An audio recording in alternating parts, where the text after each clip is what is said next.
अखिलेश जी कई media reports का कहना है कि मोदी मैजिक कम हुआ है। आपको क्या लगता है कि मोदी मैजिक अखिलेश यादव के कारण कम हुआ या राहुल गांधी के कारण? नहीं, आपने मैजिक नहीं देखा। जी, आपके जन्मदिन से जुड़ी एक बात हो जाए। आज आपका जन्मदिन है, यूपी के मुख्यमंत्री ने आपको बधाई दी। अगर अखिलेश यादव को मौका मिलता है और वो अपेक्षा करें कि उत्तर प्रदेश के मुख्यमंत्री और देश के प्रधानमंत्री से उनको कोई गिफ्ट मिल सकता है, तो अखिलेश यादव वो क्या गिफ्ट मांगेंगे?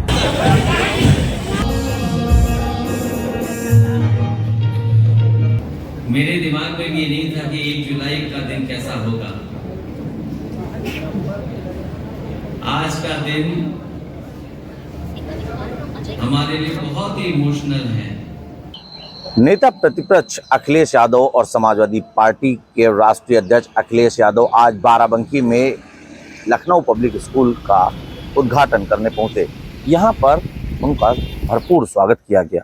हम आपको बता दें कि अखिलेश यादव का आज जन्मदिवस भी है, जिसके कारण कार्यकर्ताओं में खासा उत्साह देखा जा रहा था। हालांकि अखिलेश यादव बाराबंकी में इस निजी विद्यालय का उद्घाटन करने पहुंचे तो वहां पर भी उन्हें बधाइयां एवं शुभकामनाएं देने वालों का तांता लगा रहा। यहां पर उन्होंने भारतीय जनता पार्टी का लगातार उसके ऊपर तंज कसे, लगातार बड़े प्रहार किए और मीडिया से मुखातिब होते हुए तमाम बड़ी बात कही। और कहीं ना कहीं अखिलेश यादव ने भारतीय जनता पार्टी को लेकर एक बात यह कही है कि Bharatiya Janata party return gift में सीट यानी कि कुर्सी मांगती है।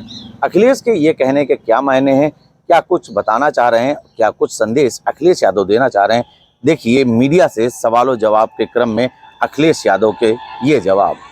भारतीय जनता पार्टी और तमाम दल जो बीजेपी से अंदर ही अंदर मिले हुए हैं, कभी कभी उनके ट्वीट, उनकी भाषा, उनके स्टेटमेंट एक से लगते हैं। भारतीय जनता पार्टी एक तरफ तो समाज को बांटने का काम करती है, नफरत फैलाने का काम करती है, भाईचारा कैसे खत्म हो उस दिशा में काम करती है, और दूसरी तरफ इस तरह के काम करना ये केवल गुमराह कर रहे हैं।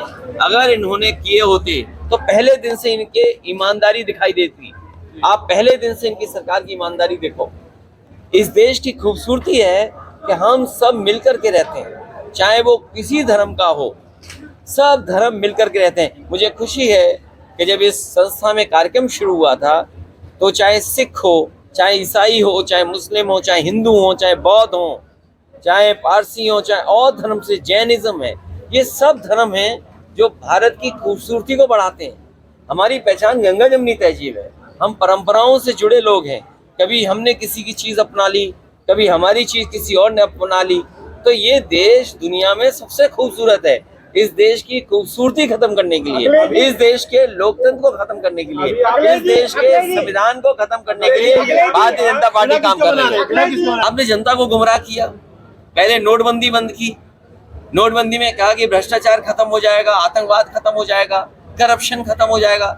क्या आज तहसील थाने का करप्शन कम है?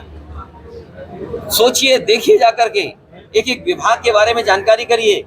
तो सवाल ये नहीं है कि दूल्हा कौन है, सवाल ये है कि 2000 रुपए जो दूल्हे को मिलते शादी में, वो सबसे ज्यादा जमा कहाँ हुए हैं? किया होता 9 साल में। और सोचो, देश के प्रधानमंत्री में यूपी में आकर के कहा था कि खुला जानवर जो है, जानवर जो सड़कों पर हैं, उनके लिए इंतजाम करेगी सरकार। 9 साल में ये बताओ, ट्रैफिक और ट्रैफिक व्यवस्था पूरी इन्होंने सांड के हवाले कर दी। और जो लोग इन्होंने एमओयू करने आए थे, अब एमओयू जिन्होंने किया उन उद्योगपतियों को ढूंढ रहे हैं। इससे बड़ा दुर्भाग्य और क्या हो सकता है? बताइए, 9 साल में दिल्ली की सरकार इनकी थी, 10 साल पूरे होने जा रहे हैं। यूपी की जनता ने दोबारा सरकार बना दी। उसके बाद जो एमओयू हुए, कोई एमओ जमीन पे आया? और फिर महंगाई का जवाब क्या है इनके पास? आप देखिए, खाने का तेल क्या हाल है, डीजल पेट्रोल का क्या हाल है।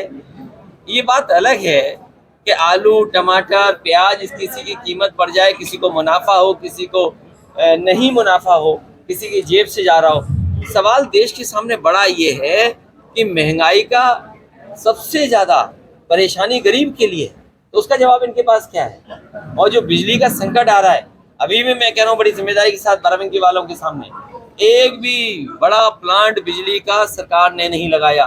जो आज बिजली उपलब्ध हो रही है वो समाजवादी सरकार के ही लगे हुए कारखाने बिजली दे रहे हैं। और अगर इन्होंने समय पर समाजवादी सरकार के बनाए हुए लगाए हुए कारखाने चालू कर दिए होते तो आज उत्तर प्रदेश में सस्ती बिजली होती। तो बिजली के जवाब कुछ है नहीं इनके पास, तभी तो इधर उधर भटक रहे हैं, मुद्दे ढूंढ रहे हैं। ये बड़े बड़े सपने जनता को दिखा रहे हैं मेडिकल कॉलेज के, लेकिन अगर एक भी जिला अस्पताल इन्होंने ठीक नहीं किया और न नया बनाया। पिछले दिल्ली और यूपी की सरकार ने मिलकर के, इन सरकार के लोगों से पूछिए कि अगर आपने एक भी जिला अस्पताल बनाया हो जिसमें गरीबों का इलाज हो रहा हो, एक अस्पताल हमें नाम बता दें। साहित्यकार उनसे बड़ा जिस व्यक्ति का स्टेटस रहा हो दुनिया में, नोबेल प्राइज हो, उसको जरा पढ़ लें बीजेपी के लोग, उसके पन्ने पलटें जरा। रविन्द्रनाथ टैगोर ने क्या लिखा है, अगर वो पन्ना पढ़ लेंगे तो बीजेपी वाले, अरे तो अगर सूची बनाओगे पिछले 6 साल के, अब मैं अपने पत्रकार साथी का धन्यवाद दूंगा, ये सवाल पूछा हमसे। हमारे चेहरे देख लो, अगर कोई लग रहा हो उस तरह का तो बता दो, और उनके चेहरे देख लो, आप उनके काम करने का तरीका देख लो, उनकी भाषा देख लो, कौन लगता है बताओ। और सबसे ज्यादा इस तरह के व्यवहार करने वाला गुंडा या इस तरह का व्यवहार करने वाला कोई अगर उत्तर प्रदेश में है तो भारतीय जनता पार्टी के। इलीगल बिल्डिंग्स लखनऊ, बाराबंकी, फैजाबाद, वाराणसी, अगर किसी ने सबसे ज्यादा इलीगल बिल्डिंग बनाई है तो बीजेपी के लोगों ने बनाई है। और सबसे ज्यादा भू माफिया आज के समय पे कोई है तो भारतीय जनता पार्टी के नेता और उनके लोग हैं। आप जाकर के फैजाबाद, अयोध्या की रजिस्ट्रियां चेक कर लो, बनारस का पता कर लो, और मैं समझता हूँ बाराबंकी में भी यही बात होगी। सबसे ज्यादा जमीन कब्जा करने का काम अगर कोई कर रहा है तो भारतीय जनता पार्टी के लोग कर रहे हैं। अखिलेश जी कई मीडिया रिपोर्ट्स का कहना है कि मोदी मैजिक कम हुआ है। आपको क्या लगता है कि मोदी मैजिक अखिलेश यादव के कारण हुआ या राहुल गांधी के कारण? नहीं, आपने मैजिक नहीं देखा, योगा मैजिक भी कम हो गया। कोई योगा कर रहा था, कर ही नहीं पा रहा था। अखिलेश जी आज अधिकारी बेलगाम हो गए हैं। कौन अधिकारी जो है वो बेलगाम हो गए? बेलगाम, इसके ऊपर भी कोई शब्द तो वो बताओ हमें। अच्छा अखिलेश जी आपके जन्मदिन से जुड़ी एक बात हो जाए। आज आपका जन्मदिन है, यूपी के मुख्यमंत्री ने आपको बधाई दी। अगर अखिलेश यादव को मौका मिलता है और वो अपेक्षा करें कि उत्तर प्रदेश के मुख्यमंत्री और देश के प्रधानमंत्री से उनको कोई गिफ्ट मिल सकता है, तो अखिलेश यादव वो क्या गिफ्ट मांगेंगे? कैसे ना समझो, एक नेता और पॉलिटिकल आदमी को जिसका इतना बड़ा पॉलिटिकल कैरियर हो, गिफ्ट क्या मांगेगा? सवाल गिफ्ट का नहीं है, सवाल है वो रिटर्न गिफ्ट में कुर्सी मांग लेंगे फिर।